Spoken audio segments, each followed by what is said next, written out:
When we talk about doing something as emotionally difficult as getting an ex back, we're talking about doing something that historically would have almost been impossible without the power of the internet, understanding, principles of attraction through collective knowledge of society. The run-of-the-mill villager, it's like, how are they going to observe what tends to pull people closer versus away? This is something that we as humans have collectively got together and recorded in pickup artist forums, in dating forums.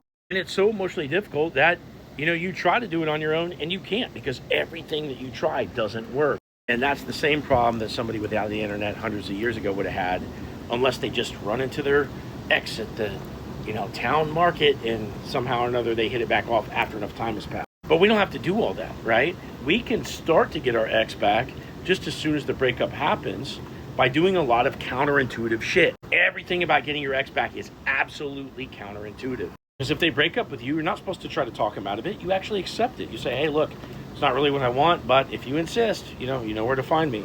Nobody does that when they're getting broken up with out of nowhere, but that's the right move. That's attracting your ex from step one. And then when you go through this breakup, your mind, racks itself for all these opportunities of, oh, I should bring their stuff back, or I should do this, or I should do that. And each and every one of those moves is incorrect. It actually just makes this situation worse. Again, with the counterintuitive move of doing nothing. Think about how to put pressure on this person. Oh, they're financially dependent on me, or we have this shared social network. I'll have my friend put in a good word. No, also a mistake. You do nothing. So you have to understand that this process is not going to be easy. It's going to be going against everything in your gut. You stand to lose this person that, adds such a great value to your life, or somebody that you're so attached to, and you're supposed to sit there and do fucking nothing.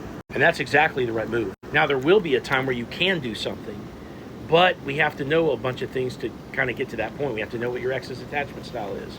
We have to know how long to leave them alone for. We have to go back in at the right moment and execute on the principles of attraction, which you're not going to intuitively do anymore. You did that when you didn't love them, when you first met them and you were dating other people.